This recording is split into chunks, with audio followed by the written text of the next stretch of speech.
Bienvenue au podcast de Mind Expansion, le podcast où on met de l'avant les gens qui défont tous les cadres de la société pour vous montrer tous les choix que vous allez pouvoir prendre après avoir déconstruit vos peurs, vos croyances limitantes. C'est parti les amis! Fait que là, pour notre 3e podcast, on est dans la boutique de ta grand-mère. Mm-hmm. Oui. Joanne qui a eu sa propre boutique durant, j'ai envie de dire, toute sa vie. Oui. Puis que maintenant, elle met fin à tout ça. C'est temps de tourner la page. Mais écoute, il y a du stock là, à pu finir. Là, je mettrai pas un prix dessus, mais quelqu'un qui veut partir sa propre boutique, là, il en manque pas.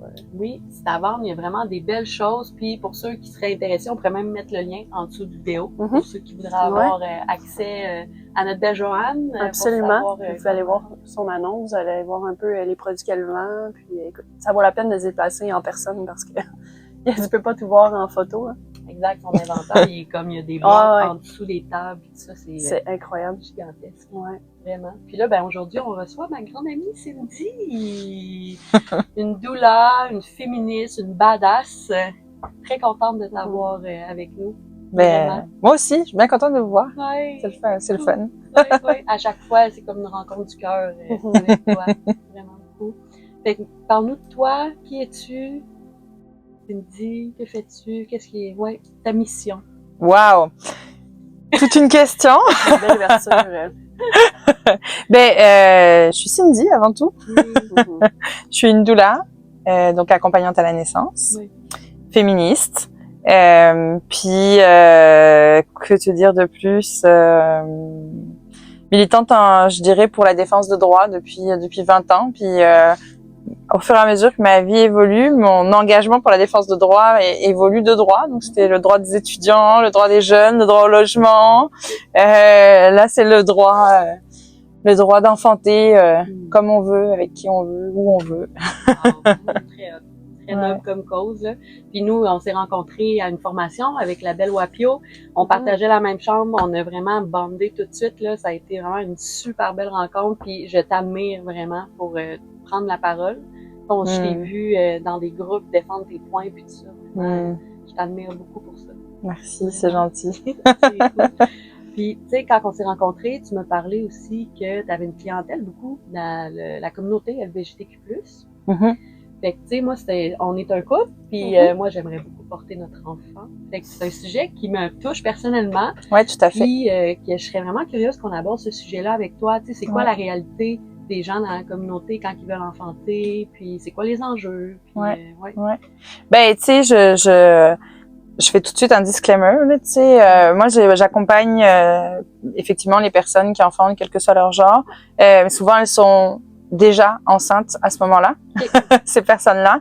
Puis je sais qu'il y a quand même tout un tas de défis avant. Alors après, c'est sûr que je connais en partie, mais tu vois, par exemple, c'est quelque chose que j'aimerais faire là dans les 2 ans qui s'en viennent, me former davantage par rapport à tout le processus de fertilité, de procréation médicale assistée, etc.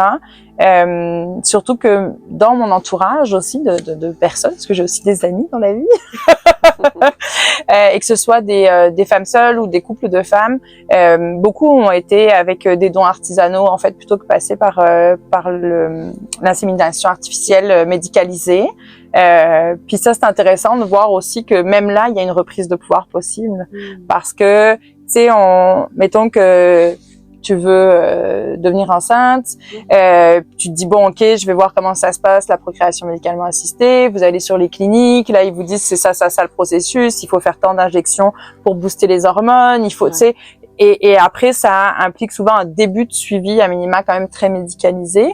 Et en fait, ce que je constate, c'est que pour beaucoup de personnes, c'est un peu comme un doigt dans l'engrenage de la médicalisation jusqu'à même la naissance. Fait que je pense qu'il y a quand même tout un questionnement à avoir sur comment est-ce que c'est possible, y compris quand on est dans un couple où on conçoit un enfant autrement que dans la réalité hétéro-cis-normative. Ben comment est-ce qu'on peut reprendre du pouvoir, à quel endroit, etc. Puis, tu vois, moi, c'est sûr que j'ai quand même quelques cues, mais j'ai envie de pousser là-dessus pour pouvoir accompagner aussi dès la période des essais bébés, là, quelle que soit la façon dont ils sont faits, mais particulièrement les personnes effectivement dans la communauté LGBT+, puis les femmes qui décident solo, il y en a de plus en plus là, qui disent moi je j'ai envie de sortir de cette idée de couple. Là. Moi, j'ai une cliente, ça fait des années qu'elle est dans mes groupes plus de coaching, etc. Parce qu'elle est pas mère encore actuellement. Mais elle, son truc, c'est je veux pas faire un enfant avec un homme. Tu sais, même si Amania est avec un homme, elle veut pas faire avec un homme. Et moi, je veux vraiment élever mon enfant dans une logique de communauté. Donc, en fait, ce qu'elle met en place depuis quelques années déjà, c'est vraiment de se créer cette communauté autour d'elle, qui est pas forcément une communauté juste de femmes, mais tu sais, de dire, il faut qu'on repense la parentalité de façon plus large. Puis ça touche, je pense, idéalement, ça devrait toucher y compris les couples hétéro cis-normatifs, mais bon, je pense que les personnes dans la communauté LGBT+, on est un peu plus alerte là-dessus et éveillée. Puis il y a aussi toute la question de l'éducation des enfants aussi souvent qui va découler, tu sais. Tu peux pas être critique d'un système et éduquer tes enfants complètement dans ce système-là. Là. Oui, c'est vrai. Puis souvent on dit que ça prend un village pour éduquer un enfant, là. Fait que tu sais, je pense qu'on met souvent beaucoup de responsabilités sur le dos de la personne qui a porté l'enfant, tu sais. Fait que de remettre ça à une communauté, à un groupe, moi je trouve que ça fait quasiment autochtone. Ça me parle. Ouais, moi aussi. Mais ça prend un village aussi pour supporter la mère. Ah, tellement. Ouais. Parce que, tu sais, on dirait que tant qu'on porte l'enfant, là, puis tu sais, je dis la mère, mais le parent, là, tant qu'on porte l'enfant, tout le focus, il va vraiment être mis sur, tu sais, sur toi, là. Dès que l'enfant est né, il y a beaucoup de personnes qui témoignent de ça, d'ailleurs, qui sentent un gros désintérêt d'un coup. Toute l'attention est portée sur le bébé. Puis, et que je vais te montrer comment l'endormir, et que je vais te montrer comment ceci et cela, tu sais. Comme si on était un peu ignorante, by the way, tu sais. Mais, et qui en plus peut poser des vrais problèmes. Moi, j'ai vécu ça, ma première, ça a failli fucker mon allaitement, tu sais. De comme ma fille, quand elle pleurait, moi, j'ai des grand-mères autour, mais pleines de bienveillance, hein. Et il y a, tu sais, je leur en veux pas. Mais le fait est que c'était comme, elle doit avoir sommeil, j'ai montré comment la dormir, etc. Sauf que ma fille, en fait, elle avait besoin de téter. Et donc, elle s'est petit à petit mis en économie d'énergie. Donc, elle dormait trop, elle tétait pas assez, ma production de lait était en train de chuter. Et donc là, pour réinverser la tendance, je suis passée à travers une semaine de power pumping, comme on dit, en plus d'allaitement. C'était vraiment trash. Fait que, tu sais, il y a tout cet enjeu-là de dire, en fait, le parent va s'occuper de son bébé. Mais il faut s'occuper du parent, là, tu sais. Parce que, puis on parle vraiment comme des premiers mois. Après, c'est sûr que l'enfant grandissant, là, ça prend un peu plus un village autour de l'enfant. Mais un petit bébé, il a besoin de son ou ses parents, avant tout. Et par contre, les parents, ils ont besoin d'être supportés. Donc, ramener de la bouffe congelée, venir faire du ménage, faire des visites courtes, pas venir si on est malade, tu sais. Vraiment respecter tout ça. Et puis ça vaut pour quel que soit le type de famille, là, mais c'est ça. Il y en a qui disent que la personne qui a enfanté doit aussi rester allaitée un certain temps après, là, pour s'en remettre, là. Je sais que j'ai quelqu'un, je me rappelle plus qui, là, dans mon entourage, qu'elle a appliqué ça. Puis, vraiment, tout de suite après, elle a pu marcher, puis faire tous ces trucs vraiment plus facilement. C'est-tu quelque chose que t'as... en fait, d'une culture à l'autre, on retrouve ce concept-là, dit de façon différente. On parle souvent d'une période d'une 40aine de jours, où il est recommandé effectivement d'être le plus possible au repos, le plus possible à l'horizontale, pour permettre aussi à tous les organes de se replacer, parce que veux pas l'utérus, il pousse tout seul à l'intérieur. Hein. C'est comme c'est gros chamboulement là-dedans, là. Fait que c'est ça. Puis après, tu sais, c'est un peu selon les personnes, selon, tu sais, moi j'aime pas les trucs stricts. Hein. Fait que je vais jamais dire à quelqu'un, il faut que tu restes allaité pendant 40 jours. Mais tu sais, c'est comme, le plus longtemps que tu peux, puis comment tu le sens, puis vas-y avec ton feeling. Puis tu sais, quand t'as enfanté en plein hiver versus en plein été, t'es pas dans le même move aussi, là. Tu sais, plein hiver, c'est facile de faire ton 40 jours couché, là. Plein été, t'as envie d'aller prendre le soleil, t'as envie de, fait que tu sais, c'est de se respecter dans son rythme tout en ayant en conscience de comme, c'est pas une période où tu vas faire ton ménage, c'est pas une période où tu vas aller faire ton crossfit là, s'il vous plaît, comme fait que tu sais c'est surtout d'amener cette conscience là parce qu'on est dans une société par contre d'ultra performance où on veut nous pousser à puis tu sais c'est vraiment un truc qui me confronte beaucoup là, tu sais, retrouver sa forme, retrouver son corps, tu sais genre comme s'il fallait continuer notre vie comme si il y avait rien qui avait changé, sauf qu'il y a tout qui a changé. Parce que, enfin, je veux dire, c'est comme avoir un enfant, là, il y a un avant, un après. Là, c'est comme, il y a jamais rien qui reviendra comme avant, tu sais. Puis même si tu fais tout et n'importe quoi, de toute façon, c'est différent. De toute façon, ta façon de voir les choses, elle évolue. Tu sais, j'aime pas trop ce terme, mais le fait est que le concept est quand même connu, le concept de la matrescence.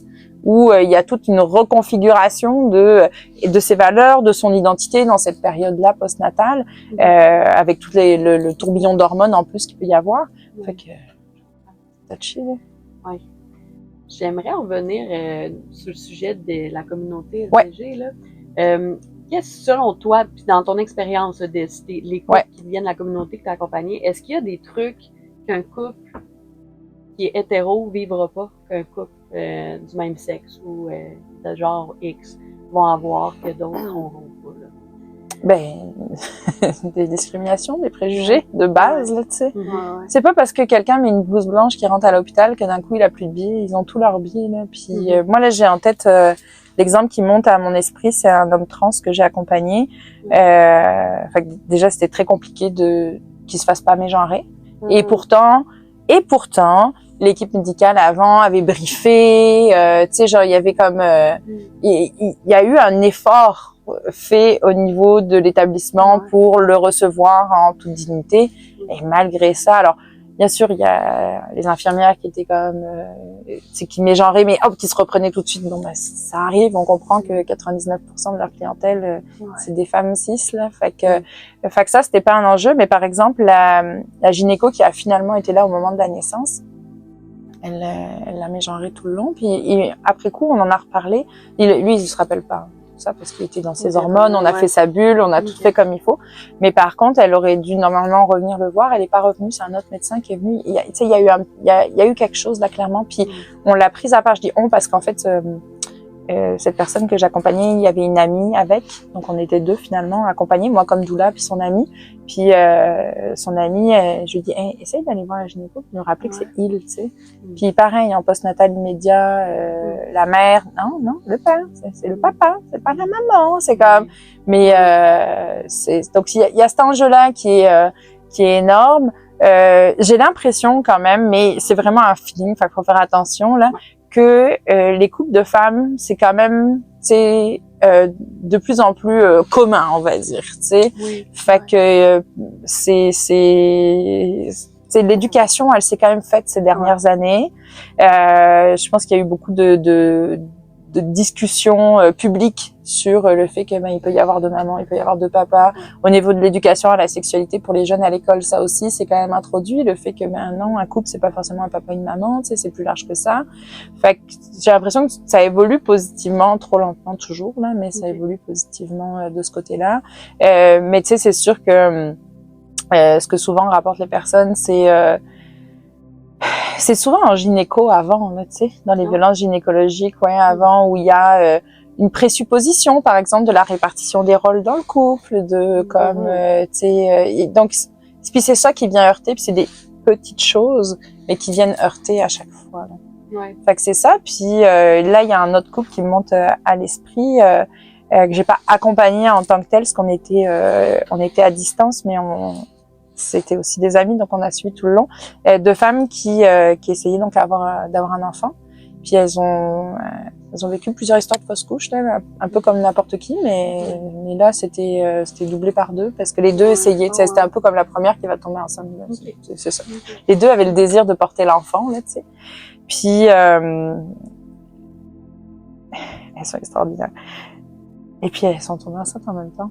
Wow. Parce qu'à un moment donné, elles se sont dit, bah regarde. Et anyway, avec toutes les histoires de fausses couches qu'on a eues, on va essayer en même temps, puis celle que ça tiendra, ça tiendra. Puis là, elles ont eu un jumeau et un bébé. 3 bébés en même temps? Trois bébés en même temps. Donc elles ont eu des jus mixtes, comme elles disent, et un bébé, donc leur triplé. Mais là, il y a eu tout un tas d'enjeux au niveau de la reconnaissance, parce que il se trouve qu'il y avait 2 congés maternité en même temps, mais aussi 2 congés paternité. Elles n'ont pas pu avoir l'entièreté de leurs droits qu'elles auraient eu si elles avaient accouché à un intervalle de temps, parce qu'elles ont accouché, je pense, à 15 jours d'intervalle, à peu près. Donc ça a été tout un enjeu de reconnaissance de droits.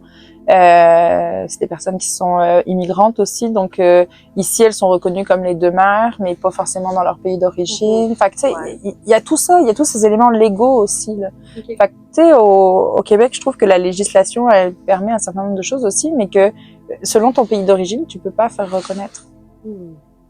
Ouais. Puis d'ailleurs, je pense à ça, là, les plusieurs personnes auxquelles je pense, c'est des personnes qui sont immigrantes. Oui. Ouais, bah après, je pense que du fait que je sois même une grande, ça se peut aussi qu'il y ait une facilité de contact et d'approche, là, tu sais, veux pas, c'est ça qui se passe.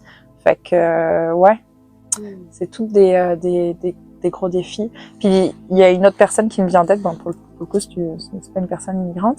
En fait, elles ont fait le choix à 2 amies d'avoir un enfant. Elles sont pas en couple.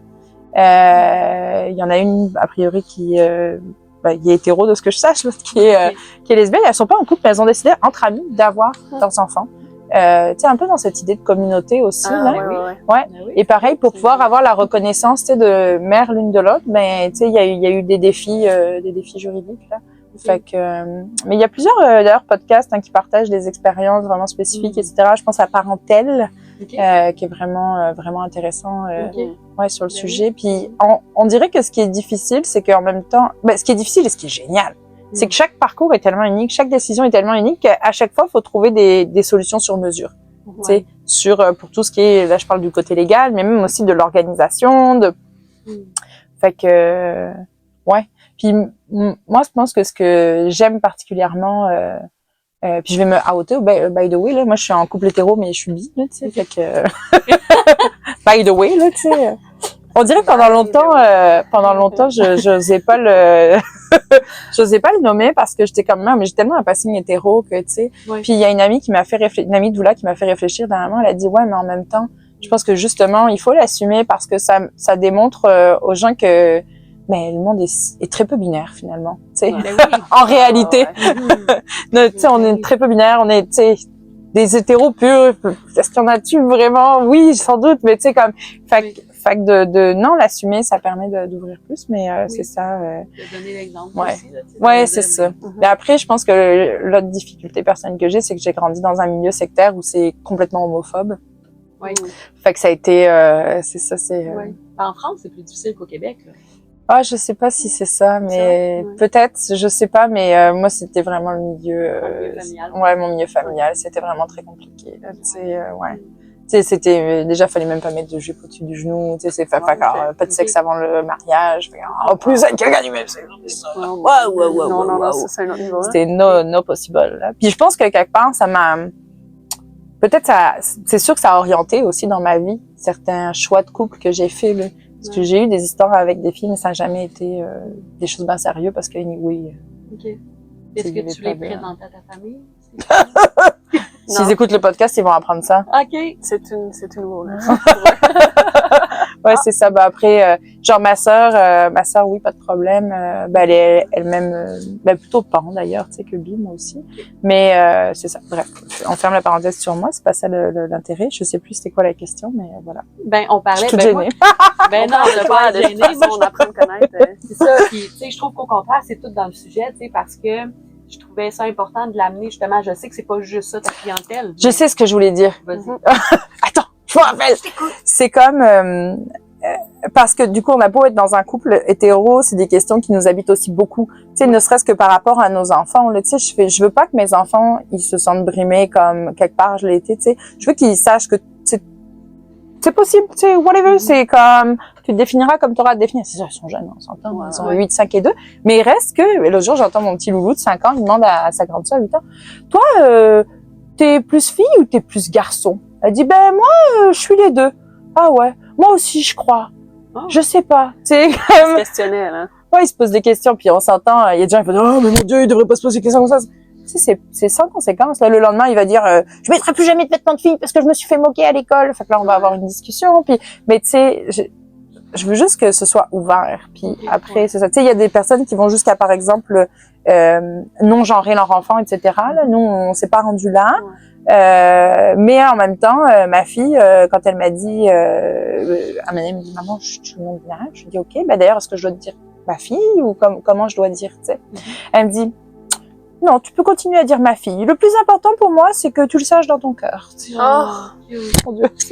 Oui, c'est vraiment trop cute. Puis, tu sais, ils ont même eu à l'école, parce qu'ils sont dans une école où la question de la citoyenneté est beaucoup abordée, ils ont des conseils d'école, etc. Donc, il y a eu tout un débat sur est-ce que les toilettes doivent être genrées, pas genrées. Puis, chacun a amené ses arguments, puis ils ont discuté. Je trouvais ça quand même vraiment bien. Bref, ça pour dire que je pense que même les familles complètement, on va dire, hétéro-cis-normatives ont énormément à apprendre des familles de la communauté LGBT parce que on est obligé, quand on n'est pas dans le schéma traditionnel dominant, de repenser comment on fait parentalité, de repenser comment on fait famille, de repenser comment on s'organise. Et moi, je trouve hyper inspirant justement les couples différents que l'hétéro-cis-normativité, parce qu'il y a toujours plein de créativité. Bah pas toujours, hein. Des fois il y a des couples aussi lesbiens très traditionnels. Hein. Ouais. Moi je veux dire, absolument, j'en connais en fait beaucoup. C'est très très. Écoute, on se marie, on a des enfants, on a une maison, ils sont vraiment dans le moule un petit peu de la société, mais c'est ça. C'est ça. Moi par exemple, un truc qui me fait toujours bizarre, c'est de voir des couples lesbiens ou homo, peu importe, faire un comment on appelle ça déjà, un gender reveal. Ça, je comprends pas. Parce que, déjà, on devrait, tu sais, pour dire les vrais mots, c'est un sex reveal. Tu sais? Puis, et puis quand on met les vrais mots dessus, d'un coup, ça paraît un petit peu plus bizarre, je trouve, tu sais, de comme. Ça, j'avais jamais réalisé. Ben oui. Mais je suis comme, oui. Parce que, tu sais, c'est pas parce que tu nais avec un pénis que tu vas être un garçon, c'est pas parce que tu nais avec une vulve que tu vas être une fille, j'ai mélangé les mots.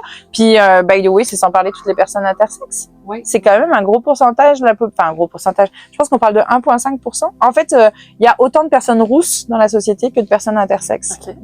Fait que tout le monde connaît au moins des personnes rousses, donc ça veut dire que tout le monde connaît au moins des personnes intersexes, mais ne le savent pas. On sait pas ce qui se passe. Mais c'est ça, et on n'a pas à le savoir, là, tu sais. C'est comme, puis ce qui se passe aussi, c'est que les personnes intersexes, pendant longtemps, il y avait les bébés intersexes, du coup, il y avait une pression qui était mise sur les parents pour faire la chirurgie de réassignation de sexe le plus rapidement possible, ce qui est drôle parce que maintenant, ça pose un problème pour les jeunes qui veulent en faire, mais à des bébés, pas de problème, tu sais.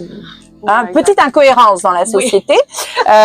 Puis de ce que j'ai compris pour avoir parlé avec des personnes concernées, c'est que la chirurgie est beaucoup plus facile de réassigner une vulve.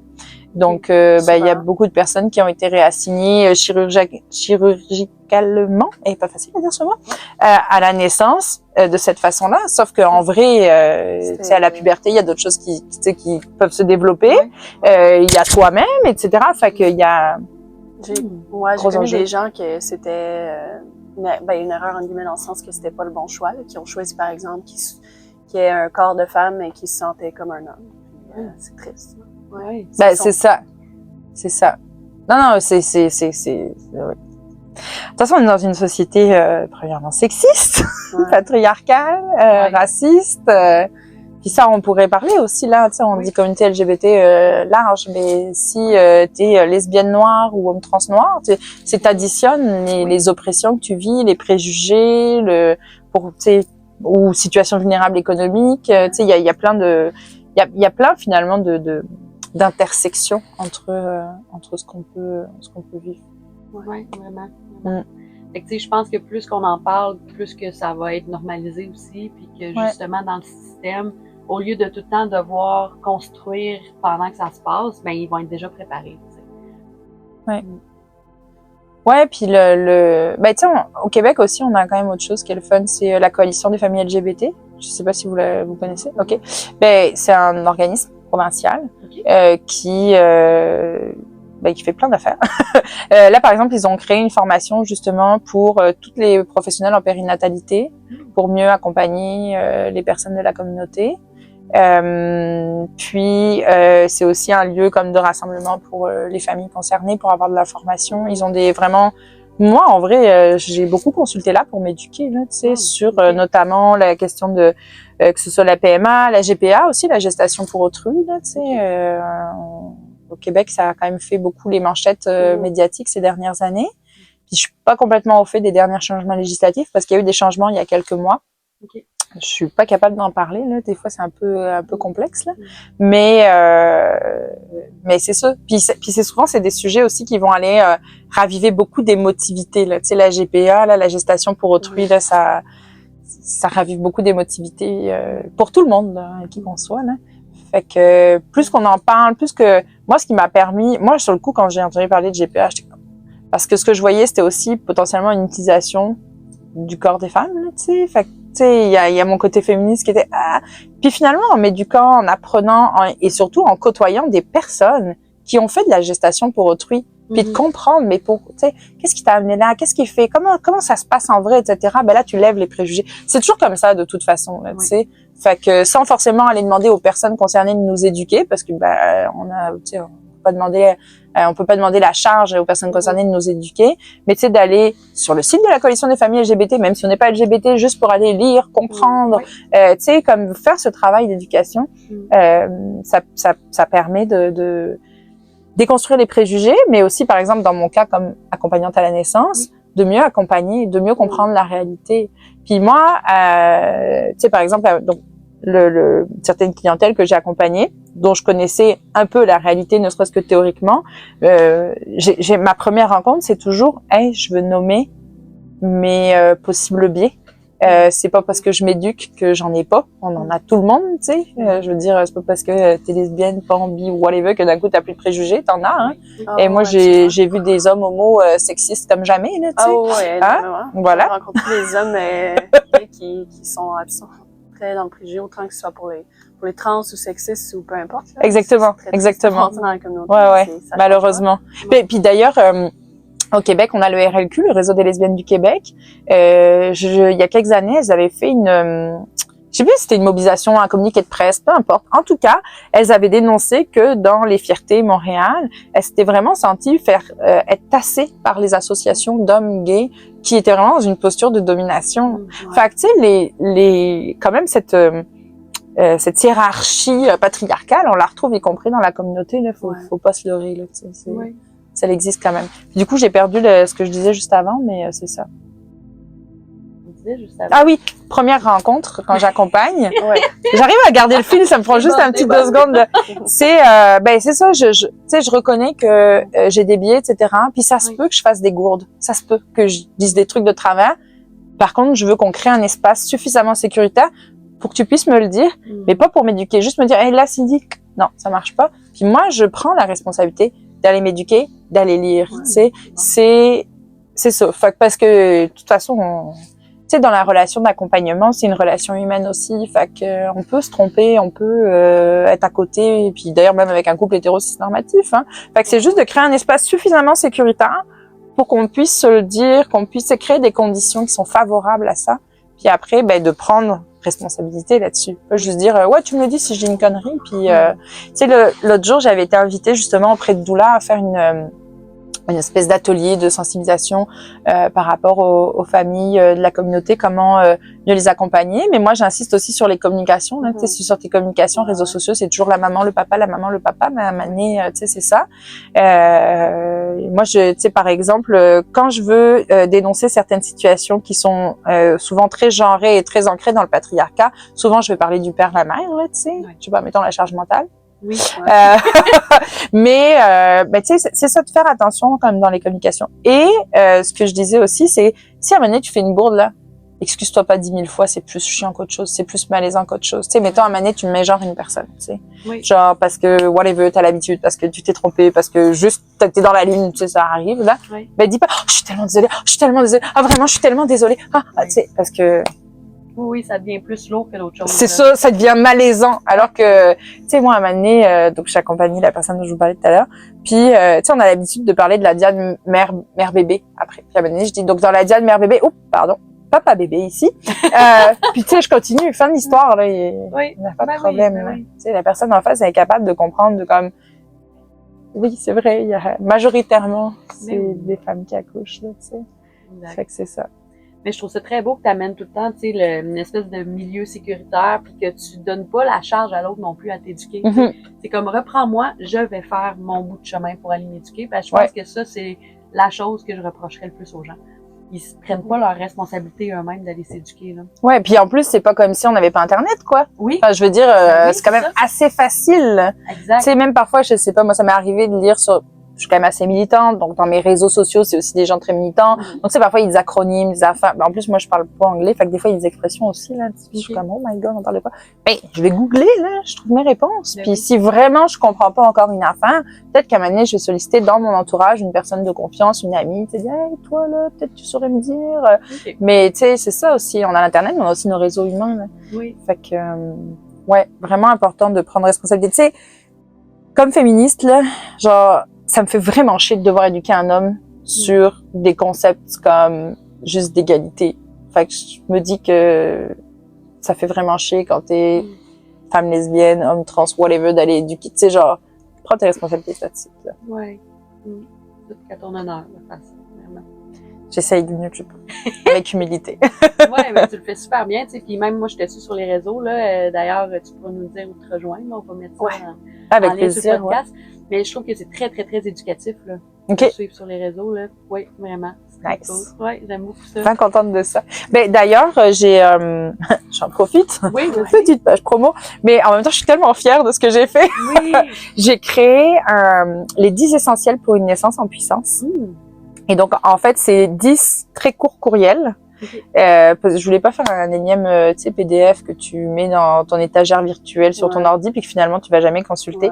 Fait que là, pendant 10 jours, tu reçois 10 courriels, c'est 4 minutes max de lecture. Puis j'ai vérifié avec ChatGPT, j'ai dit, dis-moi combien de temps estime-moi le temps de lecture de ce truc-là, tu sais, parce qu'après quand c'est toi qui l'as écrit, tu le lis hyper vite, fait que c'est pas représentatif. Donc c'est ça, on est à 4 minutes de lecture max, puis c'est vraiment, on aborde 10 thématiques pour reprendre pouvoir sur c'est vraiment concentré sur l'enfantement. Là, il y a un peu des éléments sur la grossesse et le postnatal, mais c'est surtout sur l'enfantement. Puis, tu vois, c'est assez rare quand même que les gens répondent à une infolettre. Mais ben là, j'ai des gens qui répondent « Oh my God, j'ai appris des trucs, j'ai hâte à demain » et tout ça. Fait que moi, je suis « Oh my God !» J'ai commencé ça il y a 1 mois, puis il y a vraiment des beaux retours. Puis c'est ça, tu sais, j'essaye le plus possible de justement que ce soit inclusif aussi dans la façon dont c'est écrit, que les gens puissent se sentir sécuritaires du mieux possible. Fait que, ouais, c'est ça. Je te donnerai le lien pour pouvoir le mettre. Absolument, on va le mettre dans la vidéo. Oui. Puis un autre sujet, moi, qui je trouvais formidable, c'est quand tu m'as raconté la dernière naissance que tu as vécue chez toi, à la maison. Là, tu vas m'amener dans des trucs émotifs! Si tu vas en parler. Mais oui, mais j'adore en parler. Oui. Mais sous quel angle? Parce que ça peut durer 2 heures, ça peut durer 10 minutes. On peut faire du montage. Il n'y a pas de problème. Amène-le du langue que t'es confortable. Puis, ouais. Juste comme ça de même ou t'as une question, non? Genre, je raconte? Oh boy, ok. Ma dernière, mon 3e bébé, en fait, j'ai décidé d'arrêter mon suivi sage-femme, donc de m'engager dans une grossesse libre et un enfantement libre.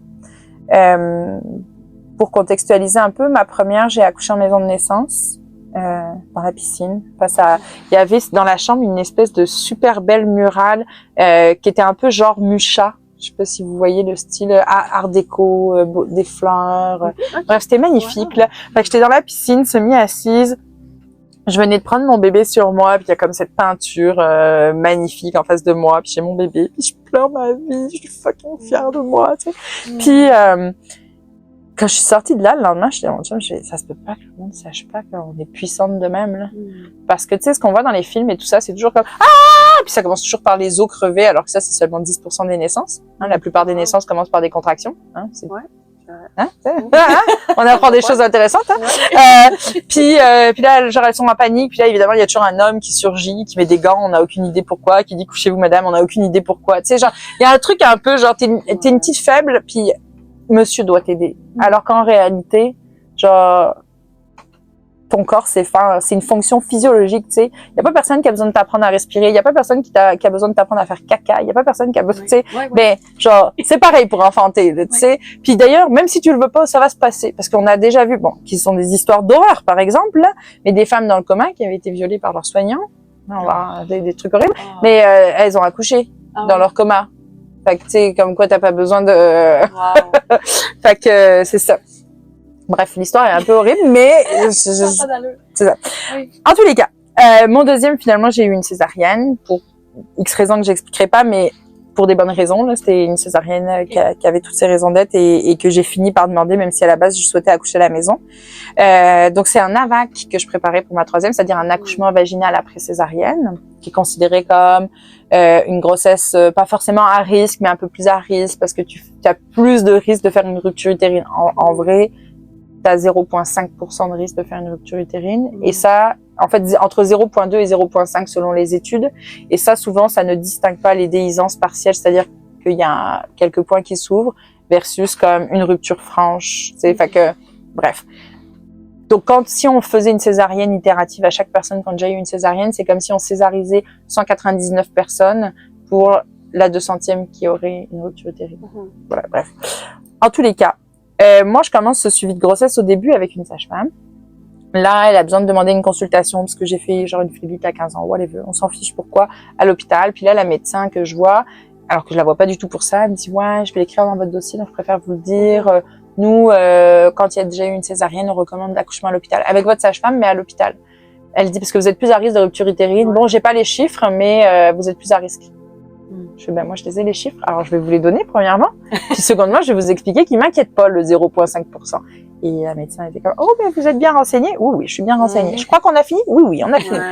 Mais c'est ça, ce suivi de grossesse avec la sage-femme, il commençait, je trouvais, déjà avec un côté, on est déjà en train de me parler de risque. Je suis enceinte de quoi? De 12 semaines? 10 semaines? C'est genre, crissez-moi patience, là, tu sais, il y avait vraiment quelque chose de cet ordre-là. Puis on était quand même encore dans la fin de pandémie.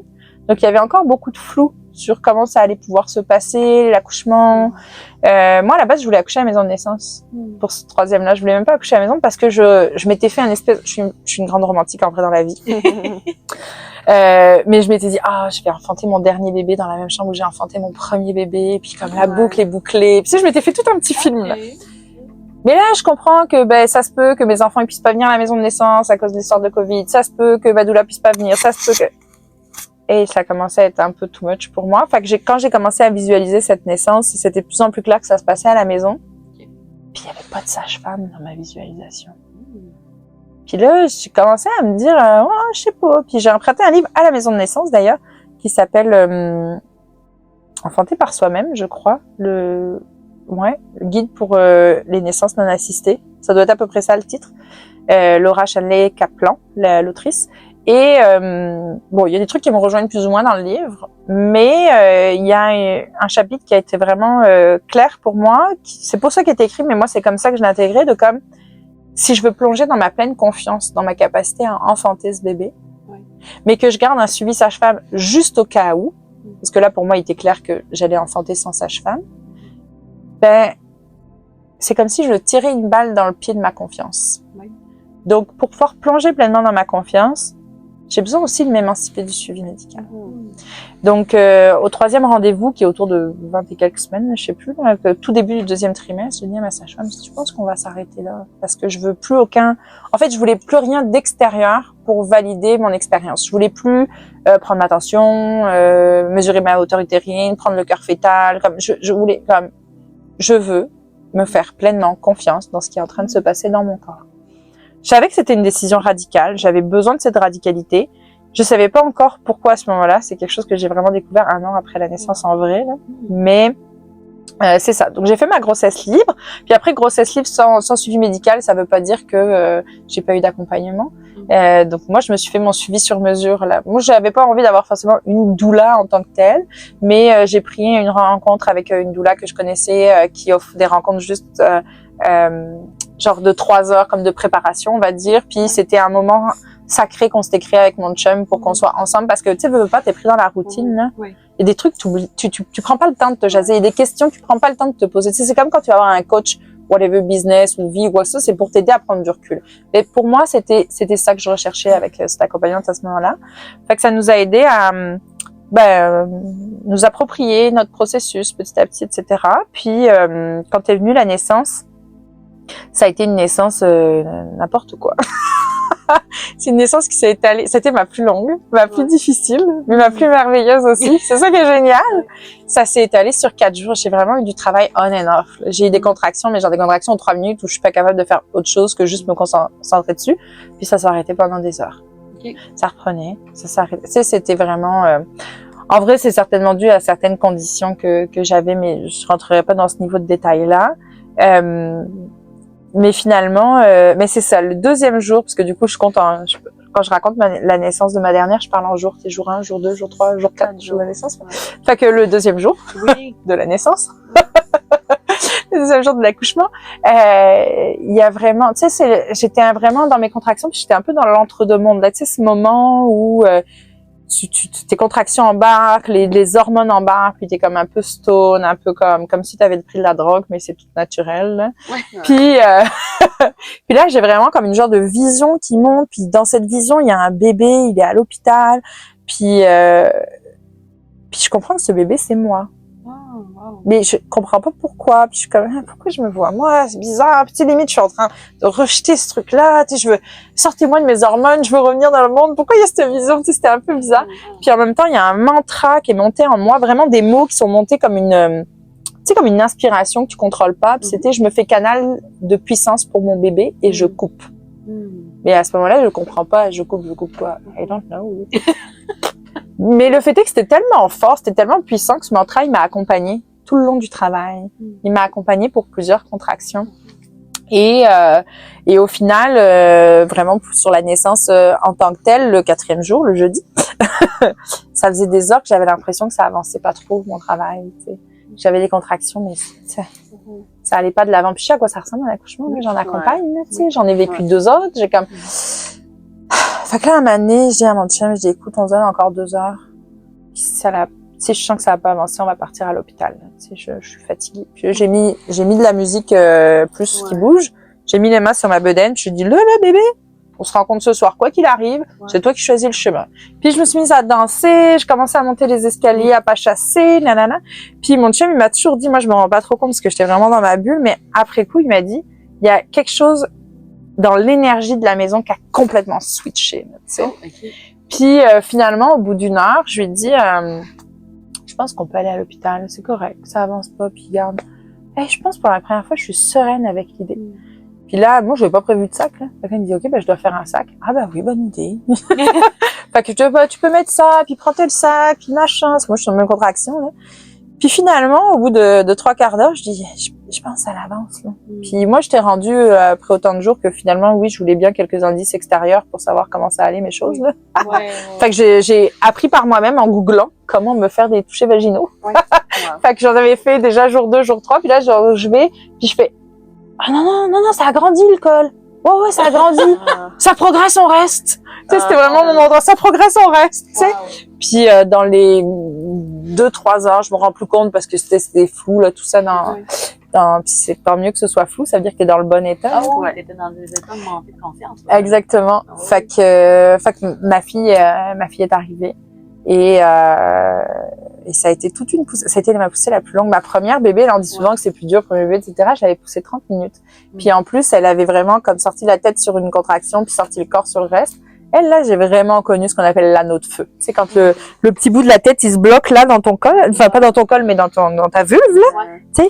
J'étais comme, oui, ça brûle, ok, c'est ça. Parce que moi, je suis verbomoteur, hein. Fait que moi, je parle tout le long.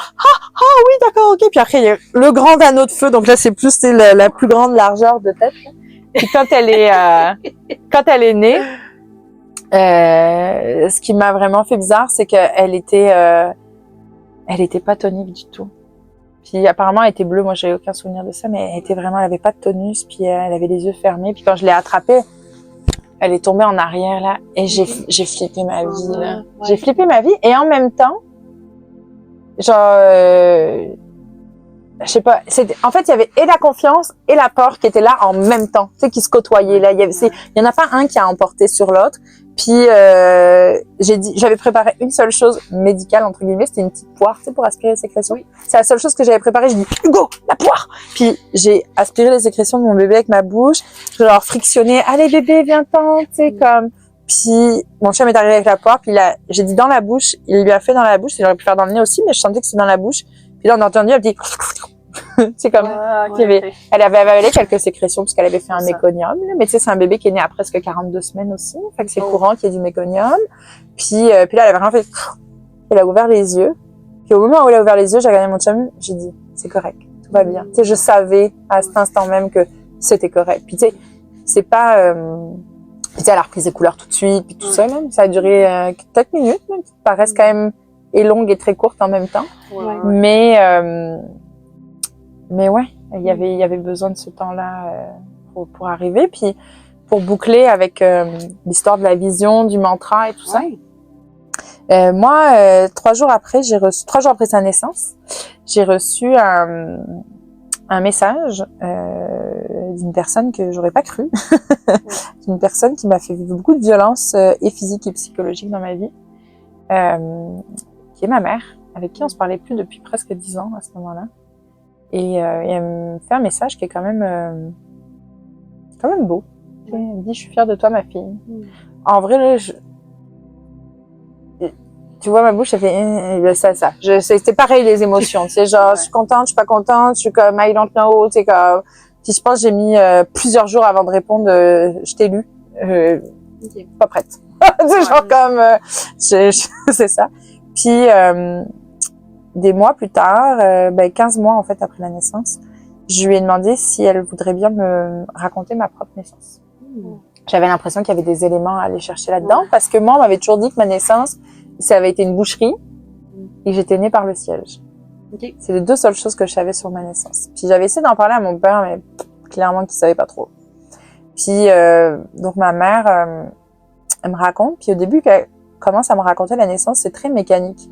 Je suis arrivée, puis là il s'est passé ça, puis ça c'est très très dissocié en fait. Fait que là moi je vois le truc monter de comment qu'il y a eu du trauma autour de cette naissance là, parce que quand t'es dissocié de même là, c'est comme. Ouais. Puis à un moment donné, sa voix, elle change, puis elle commence à m'expliquer qu'en fait, au moment de la pousser, le médecin est monté sur elle, et avec ses coudes, il est allé pousser sur le ventre. Et la naissance a été très, très violente. Et le lendemain, quand elle a reparlé avec lui, il l'expliquait un peu, là, il lui a dit, on pensait sortir un bébé mort. Ouais. Et là, quand j'ai appris ça, c'est comme, ça a remis toutes les pièces du puzzle en place, tu sais. C'est comme, cette fois-là, j'ai compris pourquoi j'avais fait le chemin que j'avais fait avec les naissances de mes enfants. Tu sais, il y a un chemin de démédicalisation qui est allé de la sage-femme à la démédicalisation totale, tu sais, à l'autonomie totale. Puis, je pense que cette naissance-là, je coupe. Qu'est-ce que je coupe? Je coupe la croyance que la violence, elle fait partie de la naissance. Je coupe la croyance que la violence, elle fait partie de l'enfance, qu'elle fait partie de la réussite, qu'elle fait partie de la vie. Fait que pour moi, ça a été vraiment... chaque naissance a été une initiation en soi, mais mes accouchements mis ensemble, c'est une reprise de pouvoir, puis c'est une initiation plus globale pour couper aussi le fil générationnel. Tu sais, genre, à partir de là, les violences s'arrêtent. Puis c'est un contrat de tous les jours, c'est pas facile.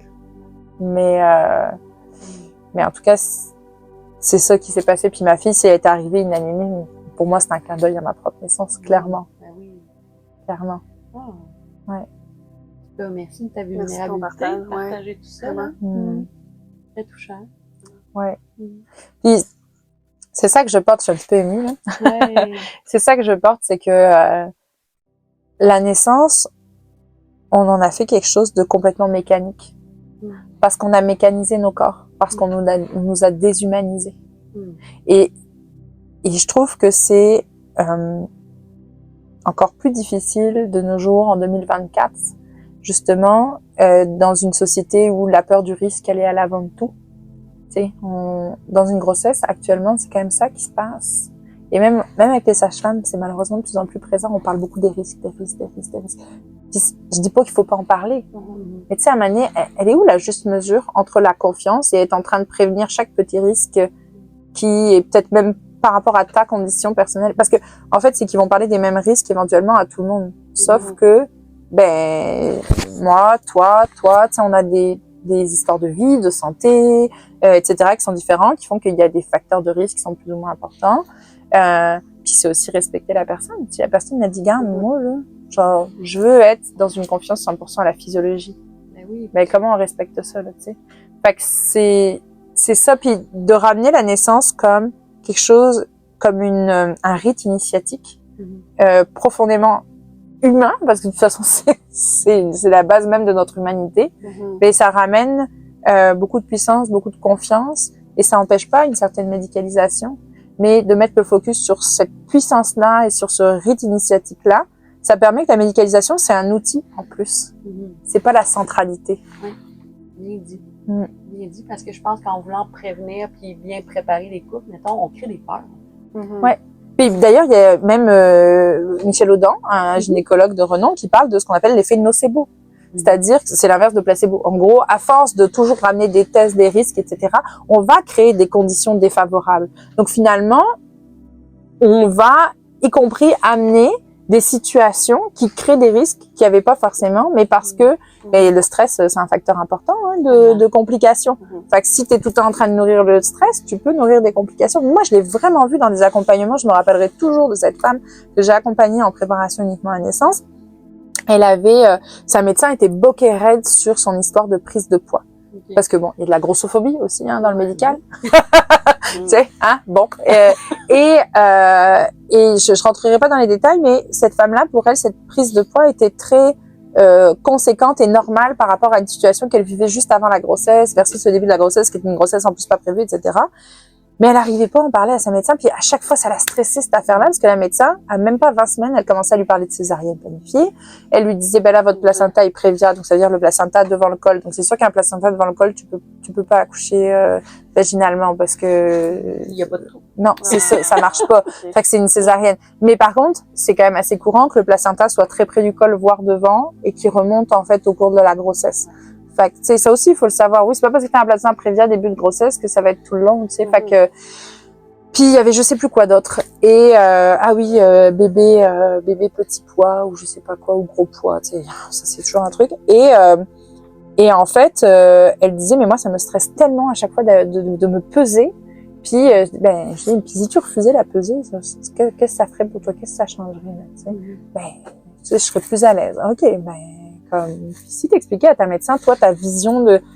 Parce que peut-être qu'elle ne sait juste pas, puis si tu lui dis, puis tu sais, tu t'assumes dans qui tu es, tu prends la responsabilité de ton corps, tu sais, ça se peut que même elle change d'attitude par rapport à toi. Et puis c'est ce qu'elle a fait. Quand elle me le racontait, elle a dit, j'ai mis mes culottes, ça m'a fait rire. Puis donc ce jour-là, elle a refusé de se peser.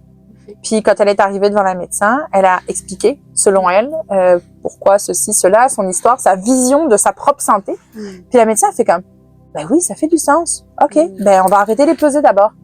Ben vous savez quoi, dans les 3 semaines qu'on suivi, la hauteur utérine est redevenue normale, le placenta est remonté, puis la potentialité de césarienne a été écartée, puis elle a accouché vaginalement à son terme, comme prévu. Ouais. Ça a vraiment un impact quand on reprend son plein pouvoir, hein. C'est fou, là. Vraiment. Ouais. Vraiment beaucoup. On sous-estime ça. On sous-estime ça, puis on a tendance à, parce que c'est comme ça qu'on a été éduqués, à déléguer la responsabilité à ceux qui savent, donc à l'autorité. Et là, l'autorité, c'est l'autorité médicale. Donc, quand on délègue son pouvoir, on se dit, ben, on va juste comme écouter ce qu'on me dit de faire. Ben, c'est qu'à un moment donné, on est pris dans une infantilisation dont on se rend même plus compte. Et après, c'est difficile. Ben, de toute façon, dès le départ, c'est difficile, on s'entend, parce que de toute façon, il y a une relation asymétrique. Le médecin, quand même, ou la médecin, tient cette posture quand même de sachant et tu dois m'écouter. Enfin, quand on les remet en question, ils sont quand même soit ils sont pas contents, soit ils sont ébranlés. Et moi, j'en ai ébranlé plus d'un, là. Et mais moi, ça me fait marrer, là. Comme ma deuxième grossesse, donc mon bébé avait une malformation minime, mais une malformation. Puis là, le gynéco qui me dit, ben là, il faudrait songer d'accoucher à l'hôpital finalement. Et je lui dis, mais pourquoi? Puis là, il me dit, ben parce que quand il y a, c'était une fente labiale que mon bébé avait. Quand il y a une fente labiale, ça se peut qu'il y ait autre chose. Ouais, ok, mais les examens montrent que tout est beau, donc pourquoi? Ben, parce qu'il peut toujours y avoir quelque chose. Oui, mais pour n'importe quel bébé dans ce cas-là. Puis je lui dis, écoutez, moi je veux bien vous écouter, mais dans votre fiche de votre clinique, de votre hôpital, c'est écrit l'inverse de ce que vous êtes en train de nous dire. Donc j'aimerais ça comprendre, parce que moi, si je prends une décision, faut que j'y adhère, il faut que je la comprenne. Il a fait, c'est vrai qu'on est peut-être biaisé par tout ce qu'on voit à l'hôpital. Ça a été ça, sa réponse. Tu te rends compte, si je l'avais pas questionné, j'aurais suivi quoi? Un biais personnel, individuel. Tu sais?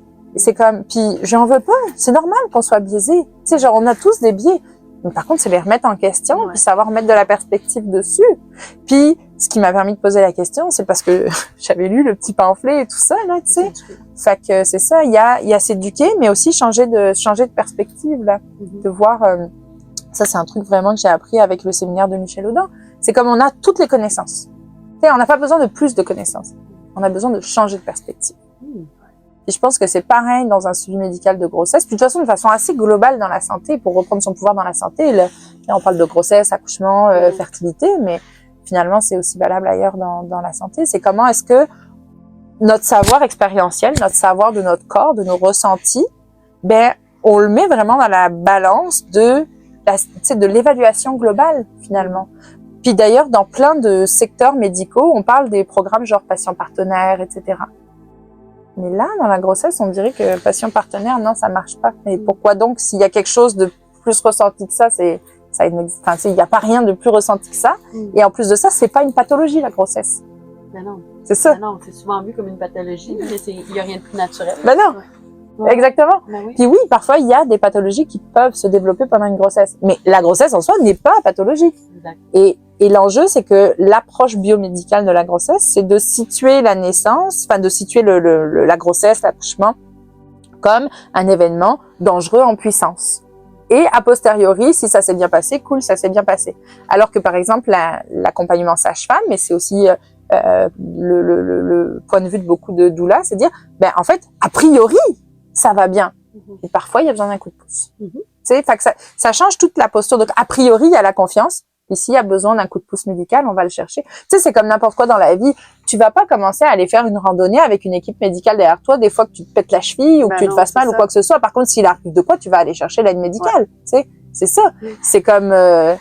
c'est ça, c'est bref. Tu sais, on peut faire un AVC en faisant du sexe. On va pas faire du sexe à l'hôpital, quoi. Non, mais c'est vrai, c'est un facteur de risque, le sexe, les relations sexuelles pour faire un AVC. Et ça viendrait-tu l'idée de quelqu'un de on va aller faire le sexe à l'hôpital? Juste au cas où. Non, mais c'est ça. Puis il y a cette vidéo, vous pourrez mettre le lien si vous voulez. Ça avait été fait par je pense, une association espagnole où on voit un couple qui commence à faire des petits préliminaires chez eux, tout ça. Puis là, maintenant, elle dit, je crois que c'est le temps d'y aller. Et puis là, ils prennent des valises puis ils partent à l'hôpital. Wow. Puis là, t'as l'infirmière qui arrive puis toutes les 2 minutes puis qui dit que, bah, monsieur, là, il faudrait y aller un peu plus fort, là. On va vous injecter machin. Ils ont les électrocardiogrammes sur eux, etc. Tu sais. Bon, là, ça va pas. On va changer de position. Madame, mettez-vous sur le dos. Puis, monsieur, montez comme... Wow. Ça avait été mentionné, je pense. Oui, dans c'était l'équipe. c'est ça, vidéo. Notre premier podcast. Ah oui? Ils ont mentionné le même. Ah, ben, tu vois? C'est parfait. mais c'est, j'avais oublié de le mentionner dans la description, donc cette fois-ci, je vais le faire. Oui, je vais te retrouver le lien, là. Ouais. Mais c'est vraiment bon parce que, puis je trouve que c'est bon pour aussi, comment dire, sensibiliser les hommes cis là qui sont des, tu sais, qui sont accompagnent leurs femmes ou quoi là, parce que ils se rendent pas compte de ça. Mais là, quand quelque part ça le transfère à eux, tu sais, ils font ah ouais, je comprends, j'avoue, c'est peut-être compliqué d'accoucher avec des gens qui sont en train de te surveiller toutes les 2 minutes, de te dire quoi faire, de te dire de changer de position, de ça semble vraiment inconfortable. Ouais. Oui. Il y a toujours la pression, tu sais. Tu nous as raconté ton histoire de naissance, puis moi, c'est un petit peu similaire. Là, ça vaudrait la peine d'avoir une conversation plus poussée avec ma famille, mais des peu de détails que j'avais, c'est je suis née par le siège aussi. OK. Puis j'avais des prothèses pendant environ 6 mois. Tu sais, moi, comment je le vois, c'est qu'ils ont tiré sur les jambes pour me sortir, tu sais, puis qu'ils m'ont déboîté les jambes. C'est à quel point les gens réalisent pas comment on crée du trauma chez l'enfant, là, autant physiquement que psychologiquement, là, ça reste avec nous, puis c'est dans l'inconscient. Là, donc, tout à fait. Oui, tout à fait. Et la naissance, c'est ton arrivée au monde. Ouais. En vrai, et on n'a pas de souvenir conscient de ce qui s'est passé. Mais c'est clair qu'on engramme des choses, là. On arrive dans la souffrance, dans la... Non, c'est pas... Tu vois, un moment donné, j'avais fait une rencontre, un coaching, on va dire, avec une personne qui est beaucoup dans l'énergétique et tout ça, là. Puis, elle me disait, ben, quelque part en toi, c'est peut-être que t'as engrammé le fait que t'as besoin nécessairement d'aide pour finir. Tu sais, quand on vient tirer sur la tête, là, tu dis peut-être sur les jambes ou whatever. Fait qu'il y a, tu sais, moi, ça a été par l'intérieur, là. Fait que, je suis comme, ah ouais, je trouve ça intéressant. Puis parfois, ça vient amener des lumières, puis on raisonne pas avec ça, peu importe. Mais, tu sais, c'est clair qu'on engramme des choses à ce moment-là. Et c'est pour ça aussi que, ben, encore une fois, Michel Audin, bon, désolée, j'aime beaucoup ses écrits, là. Pas tout, là. Il y a des trucs un peu, bon. Mais, en tous les cas, il dit, changer la façon de naître, c'est changer le monde. Parce que c'est sûr que si tu arrives dans un environnement où il y a la confiance, il y a la douceur, que tu as le pot à pot avec ton parent, tu sais, qui te permet de développer, tu sais, le pot à pot, on le sous-estime, là, c'est pas juste la proximité, le lien d'attachement, là, c'est aussi plein de c'est pas le bon mot, mais c'est pas grave, c'est celui qui demande de fonctionnalités physiologiques, là, tu sais, qui sont favorisées par ça. ben c'est autre chose que t'arrives, on te tire la tête, on te met sur une table de réanimation, on coupe le coupon, le coupon, le cordon, on coupe le coupon, on coupe le cordon tout de suite.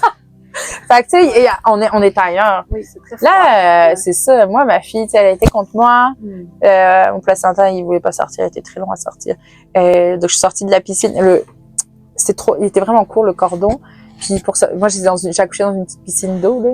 Puis j'étais vraiment fatiguée après 4 jours. J'avais les jambes qui tremblaient. Fait que j'étais comme Hugo, s'il te plaît, tiens le bébé parce que moi je peux pas. J'avais peur de tomber ou quoi avec. Mais il y avait encore le cordon. Fait que il pouvait même pas se tenir debout avec le bébé tellement le cordon était court. Fait qu'il marchait comme plié à côté de moi jusqu'au canapé qui était 1,50 m plus loin, donc c'était pas grave. Mais reste que. Puis après ma bébé, elle a été sur moi un bon bout. Bon, au bout de 3 heures, j'ai été tannée. Le placenta était toujours pas sorti parce que je voulais normalement. En fait, je voulais vraiment faire une photo de mon bébé avec son placenta. Je rêvais de faire ça. Mais là, j'étais tannée, c'était froid, c'était sur mon ventre. Là, de la merde, coupe-le. Là. Ah oui, okay. Fait qu'on a coupé le cordon 3 heures après la naissance. Il n'y avait plus aucun échange de sang. De toute façon, à ce moment-là, même si le placenta n'est pas sorti, je pense qu'il était décollé. Juste comme. Peu importe. Et donc on a coupé le cordon et après mon chum l'a pris sur lui pour que je puisse comme me reposer. J'ai sorti mon placenta seulement le lendemain matin. 9 heures après la naissance, ouais. À l'hôpital, si 30 minutes après il est pas sorti, là, c'est comme. Mais comme je dis, je pense qu'il était décollé. Fait qu'une fois qu'il est décollé, tu sais. C'est pas. Ça n'a pas causé de complications. Bah tu sais, je saignais pas beaucoup, j'étais pas inquiète. J'avais lu beaucoup de témoignages d'accouchement libre à la maison, puis le placenta, c'était pas rare qu'il prenait 1 heure, 2 heures ou plus à sortir, même si à l'hôpital ou avec les sages-femmes, au bout de une demi-heure, 3/4 d'heure, ils commencent à dire, ben là, faudrait mettre de l'ocytocine de synthèse, nanana. À la maison, j'étais pas inquiète. Si j'avais eu des plus gros saignements, peut-être que j'aurais appelé, je serais allée en ambulance à l'hôpital, mais là, je saignais à peine. Moi, je pense que c'est correct, tout va bien, tu sais, j'étais, don't stress, là, tu sais, Ça devrait toujours être comme ça. Je veux dire, à l'hôpital, tout est poussé pour aller trop rapidement. Là, ils sont pressés. C'est comme bon, on a une autre qui s'en vient, envoie. Ils sont payés à l'acte aussi, là. Il faut pas l'oublier non plus, là. Fait que ça a un impact sur comment tu fais. Puis oui, il y a un côté usine, mais d'ailleurs, les soins médicaux en général ont été calqués sur le modèle Fordiste. Ou Fordiste, les voitures Ford, là, tu sais. Et donc en fait, les usines Ford, c'est eux qui ont mis en place le concept de tu découpes les choses en petites tâches et au lieu que ce soit une personne, mettons, qui fasse plusieurs tâches, c'est une même personne qui fait chaque tâche, enfin qui fait la même tâche. Donc ça gagnerait en rapidité, etc. Mais en fait, le modèle médical, il est pareil. C'est pour ça que par exemple, le postnatal, qui souvent est pas super bien vécu à l'hôpital par les familles, parce qu'on vient de voir pour prendre tes signes vitaux, après on vient de voir pour tel truc. Puis il y a une personne pour les signes vitaux, après ça dépend toujours des hôpitaux, donc faut faire attention. Hein, tu sais, on va me dire un autre à l'hôpital, mais tu sais il y a l'infirmière qui vient pour tel truc, l'infirmière pour tel truc. Fait que à 30 minutes il y a quelqu'un qui passe dans ta chambre parce que elles font quoi? Elles toquent à la première chambre puis elles font l'étage, là, tu sais. Puis celle qui doit faire ça, ben elle fait l'étage. Fait que le postnatal à l'hôpital, il est particulièrement éprouvant pour beaucoup de familles, à moins d'avoir posé son pied à terre, et même encore là. Puis d'ailleurs, il faut savoir que si tout va bien, tu pars quand tu veux. Hein.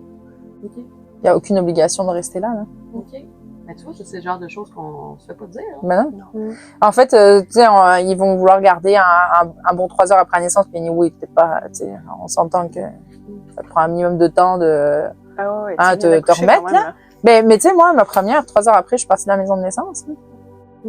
Fait que c'est ça, parce que t'as encore les hormones en plus à ce moment-là. À partir à 3 jours, c'est presque pire, parce que c'est le moment où t'as le chute d'hormones et t'as la montée de lait. Fait que moi, c'était mieux d'être chez toi pour ça, je trouve. Tu sais, à moins qu'il y ait des enjeux, etc. C'est toujours la même chose. Mais même ma césarienne, ils me disent après c'est ça. Donc j'ai eu ma césarienne à 8 heures le matin. Le lendemain matin, l'interne, elle vient, enfin la résidente, elle vient me voir. Puis donc pour prendre un peu comment ça va être ça, elle dit bon on se revoit demain matin. Je fais pardon. Il dit on se revoit. Je fais non vous avez pas compris. Puis moi je pars à rire. Je fais je suis pas là demain matin. C'est moi Puis elle dit comment ça? Je fais non moi je pars aujourd'hui là. Non vous avez pas compris. J'ai eu une nuit de merde. J'ai besoin de me reposer là. Tu sais c'est comme puis puis c'est sûr j'avais encore la sonde urinaire à ce moment-là là.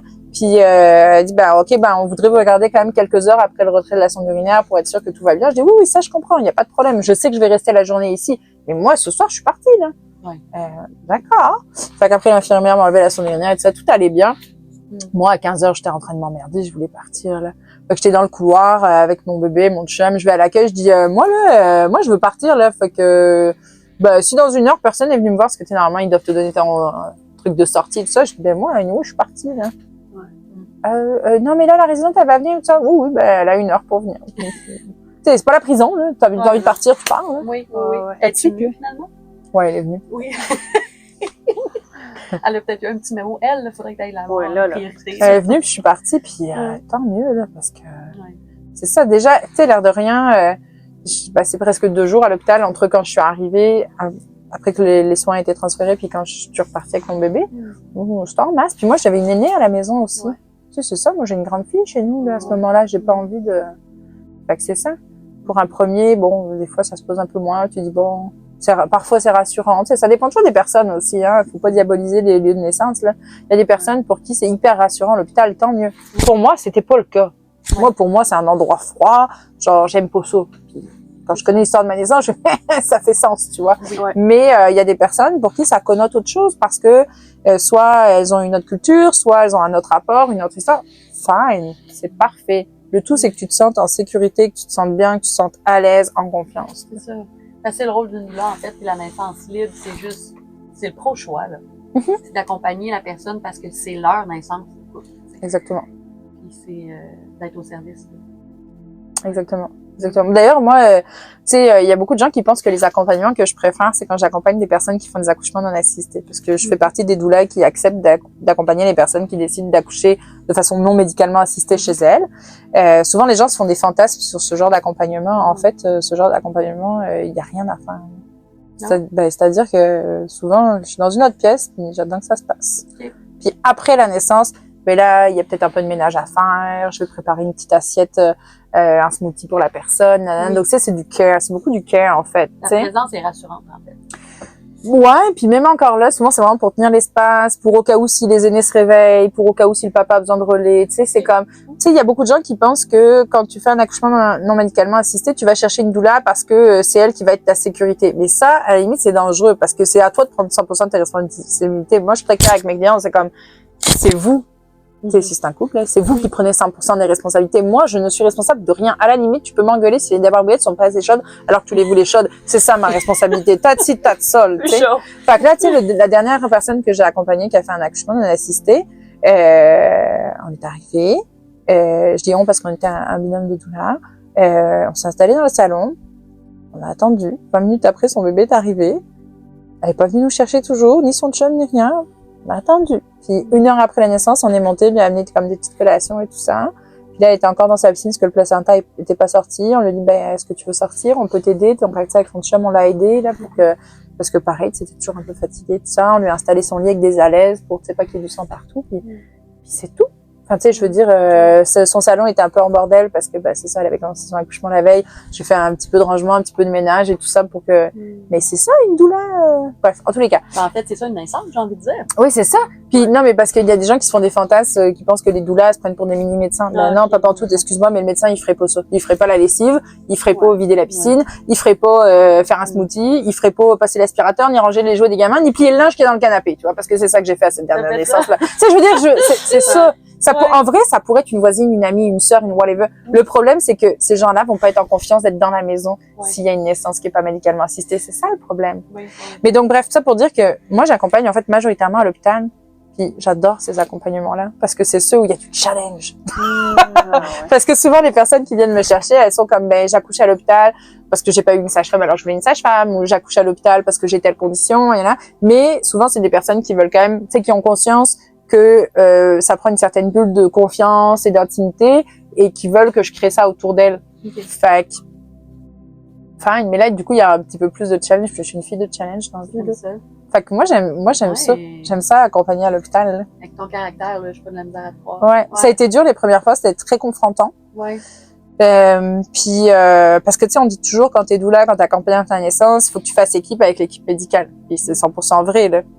Sauf que, au début, j'avais tendance à vouloir faire partie de leur équipe. Tu vois ce que je veux dire? Pour essayer d'aider ma cliente, mais on dirait que ça grichait. Puis à un moment donné, j'ai vraiment assisté à... j'ai accompagné une naissance qui a été tellement dure et éprouvante. Moi, j'étais ébranlée en sortant de là. J'étais comme... C'est une naissance où il y a eu du trauma, là, tu sais. Mais il y a vraiment eu des violences obstétricales. Tu sais, puis... malgré moi, malgré, tu sais, genre, à manier, on n'est pas des sauveuses, hein, les doulas, on accompagne, hein, mais c'est comme... Puis, ça a été vraiment éprouvant. Et le mindset dans ma tête, il a switché. Il a dit comme, ouais, on doit faire équipe. Mais en fait, c'est à vous de faire équipe avec moi, avec nous, parce que la seule équipe qui vaille, c'est celle de la personne qui est enfante. Puis elle a décidé les joueurs dans son équipe. C'est son chum, ou sa blonde, ou sa sœur, ou son whatever, puis moi. Fait que c'est toi qui vas faire équipe avec moi. Je le dis pas ça, tu sais, c'est juste dans le mindset, dans l'ancrage, dans la présence. Oui. Eh ben, je vous jure, ça a fait toute la fucking différence. Puis Ah ouais? puis bien sûr, parfois, il y a toujours des personnalités un peu, mais tu sais, j'ai eu vraiment du plaisir à accompagner à partir de ce switch de mindset, y compris avec les équipes médicales, etc. Avec tout ce qu'implique l'hôpital et de trucs, tu sais, genre le golden hour, c'est-à-dire l'heure un peu sacrée, on va dire, juste après la naissance, où idéalement, tu laisses juste le couple entre eux, puis c'est tout là. À l'hôpital, Ça arrive pas. ça arrive pas. Si tu peux préserver un maximum, mais à date, ça, j'ai pas vu ça J'ai arriver. pas réussi à l'obtenir. Et après, ça dépend d'un hôpital à l'autre aussi. Oui. Nous, par exemple, à Sherbrooke, je me rends compte qu'il y a plein de trucs qui se passent vraiment bien, qui se passent pas ailleurs. C'est genre, par exemple, moi, je croyais qu'on désinfectait plus les vulves des filles qui accouchent. OK? Eh ben, si, figurez-vous. Mais non. Eh ben, si, il y a des hôpitaux où juste avant la sortie de la tête de bébé, ils désinfectent. Ah, OK. Tu sais, mais ça, c'est vraiment une croyance qui mais est... non, mais c'est super important pour la protection du bébé, là, qu'il ait tout le genre de mucus ou je sais pas quoi, là, Ben ouais. son système. Mais les Ben autres, ouais. ils l'enlèvent, en fait. Ouais. Ouais. D'où que ça vient, cette croyance-là?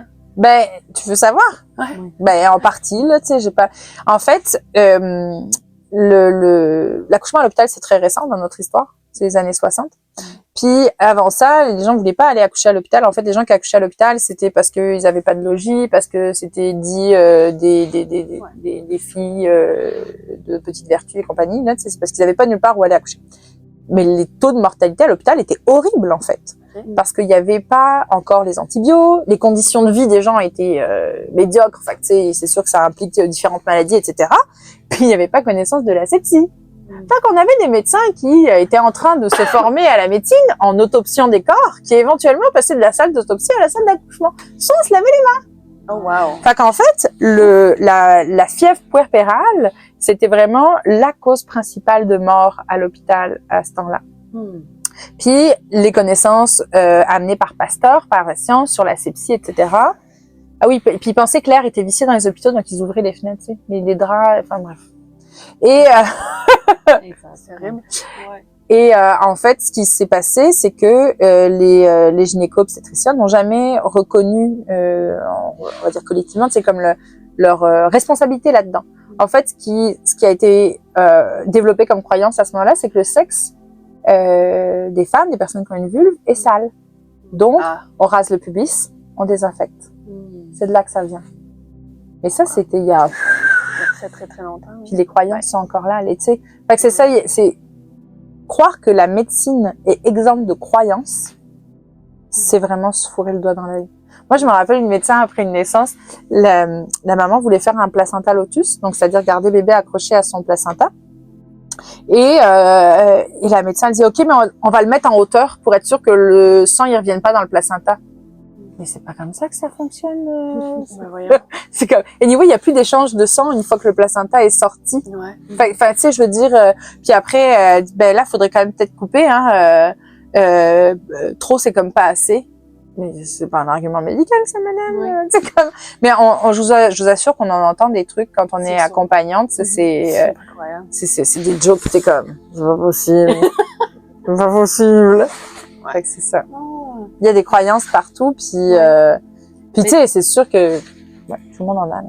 Bref. Oui, exact. Mais tu sais, je pense que c'est des croyances systémiques. Là. C'est un problème de système. Ouais. Qui sont données de génération en génération. C'est ça. C'est plus rendu des faits. C'est juste, on se pose plus la question de où que ça vient. Exactement. C'est ça, un automatisme. Et c'est aussi pour ça que d'un hôpital à l'autre, tu vois des pratiques qui peuvent être très différentes. OK.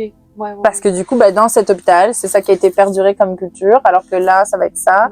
Puis là, c'est ça. Fait que même parfois pour des taux, par exemple, le diabète gestationnel, les tests de diabète gestationnel, d'un hôpital à l'autre, le taux à partir duquel on estime que t'en fais, il n'est pas forcément le même. Fait que t'en fais peut-être à cet hôpital, mais peut-être pas à cet hôpital-là. Si t'es sur la limite, après, si t'es vraiment haut, bon, bah voilà. Mais tu sais, si t'es sur la limite, là. Puis en France, ça va être encore un autre taux. D'ailleurs, en France, la date prévue d'accouchement, elle est pas la même qu'au Québec. Wow. Wow. Okay. En France, ils estiment que le terme, la date prévue d'accouchement est à 41 semaines. OK. Ici, c'est à 40. C'est Ok. spécial. Il y a une semaine de différence. Ouais, c'est ça. Fait que, puis ça, on pourrait se dire, ah, bah, c'est juste une différence culturelle, ça. Mais en fait, en termes de posture médicale sur commencer à proposer des interventions pour déclencher l'accouchement, etc., ça a un impact. Ouais, je comprends. Bref, on pourrait vraiment parler des heures de tout ça. Mais c'est Absolument, super mais- intéressant. Et les gens qui veulent être accompagnés par toi, c'est où tu trouverais? Sur tes réseaux, Instagram? Ouais, ben, en fait, ce qui est le fun, c'est que je suis la seule personne qui s'appelle Cindy Pétrieux dans le monde. Dans le monde. Non, mais je vous jure, C'est ben, vrai? Pétrieux, il y a très peu de familles Pétrieux dans le monde. Et l'association Cindy et Pétrieux est très rare. Fait que, ben, après, j'ai pas vérifié les dernières naissances des Pétrieux, mais si tu tapes Cindy Pétrieux sur Google, tu me trouves. C'est avantageux Donc, d'être unique, hein? C'est Ouais. hyper facilitant. Ouais, vraiment. Fait qu'après, sinon, tous mes réseaux, c'est Cindy Pétrieux, la doula féministe ou Cindy Pétrieux. Donc, c'est hyper facile. Je suis principalement sur Instagram, Facebook, là. Ouais, quand même. Instagram, Facebook, c'est pas mal les places où me trouver. Puis sinon, il y a mon site internet, cindypétrieux.com. Génial. Basic. Oui. Ben, c'était vraiment un plaisir de t'avoir à notre podcast. Oui. Ça a été, Un gros merci. oui. Ça a été dans plein de trucs confiés. Tu nous as confié des belles choses sur ta vie. Ça a été aussi éducatif, là, vraiment. C'est Merci pour l'invitation. J'étais contente d'être avec vous. Oui, puis je ramène pour closer ça à dire de toujours questionner les normes hein, dans tout, vraiment. C'est pas Exactement. juste le médical, là, mais parfois on fait des choses en automatisme. Les gens aujourd'hui, on dirait qu'ils se questionnent plus, donc on espère inspirer des gens à commencer à poser des questions, pourquoi les choses sont d'une façon et peut-être que ça devrait changer. Ouais, exactement. Ouais. Merci. Merci.